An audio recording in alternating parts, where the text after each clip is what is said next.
Welcome to APUSH. Today we're going to again return north to New England and look at New England society and culture. So here are your objectives for today. Pause, take them in, copy them down. And now we're going to talk about how New England developed over time. So when we last left our heroes in New England, the Puritans had established a series of colonies along the coasts and had resolved a relatively unpleasant conflict with the Pequot Native Americans by utterly destroying the Pequot village at Mystic River. So that leaves us to continued Puritan expansion. New Hampshire was settled by Puritans who moved northward from Massachusetts. It was originally part of the Massachusetts Bay Colony, but eventually was carved off.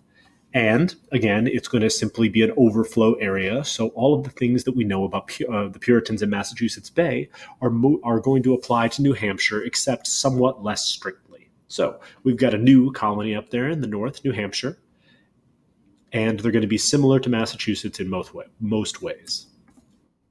The government of these New England colonies was relatively decentralized, with each town making decisions for themselves with these town hall meetings. This idea that everyone in the society, or every man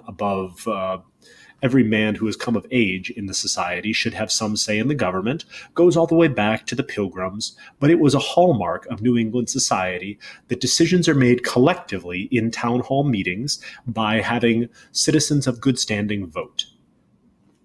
This, of course, continued throughout New England, and it provided a relatively egalitarian society that lacked some of the very strict class divides that we saw arising yesterday in Virginia. Obviously, everyone had to be of good standing, which meant they had to be a member of the church and have a conversion narrative in order to speak and participate in these town hall meetings. But as long as you were in good standing with the church, everyone within Puritan society was equal, at least politically. The government, of course, was relatively strict on a series of different laws, most famously, of course, outlawing Christmas, demanding sort of austere dress, the black and white that we associate with the Puritans, fancy colors and things like that, right out, feasting out, drinking out, all that sort of stuff. And what really actually changed the political tenor and the cultural tenor of New England was events in England. Because, as you hopefully remember from world history, after the English Civil War, a Puritan, Oliver Cromwell, took over the English government. And so whereas before you had major emigration push factors, namely the somewhat oppressive rule of Charles and the standardization of religion, now all of a sudden Puritans control England and are passing all these strict laws. And now you're starting to see non-Puritans migrate into New England because, of course, they are the ones who are theoretically getting persecuted by the Lord Protector. So with the shoe on the other foot, all of a sudden you're getting a huge influx of non-Puritans into New England, which created massive problems because, of course, these people are going to want political representation. But as you remember, if you're not a church member of good standing, political representation is denied to you. So in 1662, the Puritans came up with sort of a halfway solution called the Halfway Covenant, which allowed non-Puritans to participate in town hall meetings, even if they weren't a church member of good standing, as long as they were a, quote, visible saint, in that they weren't, sinning or criticizing the church in public. So as long as they appear to behave like Puritans, even if they weren't actually Puritans, they could still participate in government. So this seems like a good compromise, but of course for hardcore Puritans who believe that they are this perfect example, this city upon the hill, they believe this to them is the absolute destruction of their society. And so, of course, these Puritans, these very devout Puritans, need to figure out whose fault it is that their society is falling apart, and they decide that it's witches. And so we get witch trials throughout New England, including the famous Salem witch trials, which resulted in the deaths of several women and men in Salem and did not bring about the return to pure Puritan values. Education in New England, as we of course remember, was very important because everyone needed to be able to read the Bible.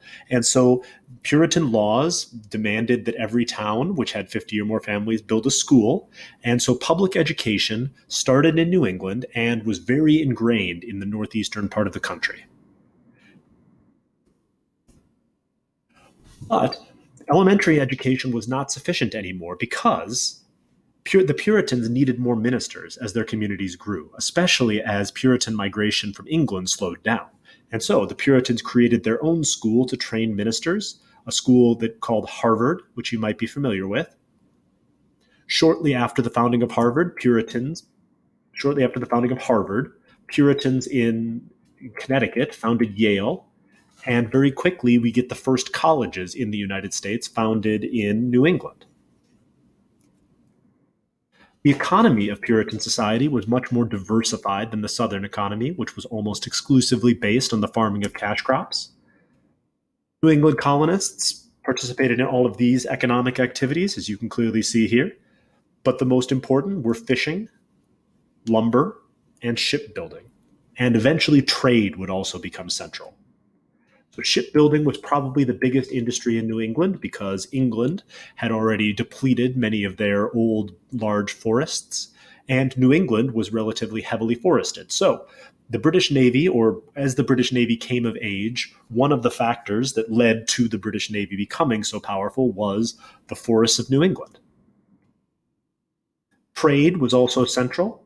Obviously, the triangle trade was very important to the development of the colonies, and merchants in New England became incredibly wealthy, selling raw materials to England and then bringing finished goods back from New England. So merchants became the richest people in Puritan society. And of course, the hunting and whaling and fishing was essential.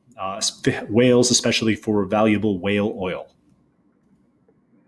As the economy expanded, started to get new villages inland, which of course needed their own sort of economic activity. And so we got some measure of farming, small farming, but most of the wealth and power stayed along the coast.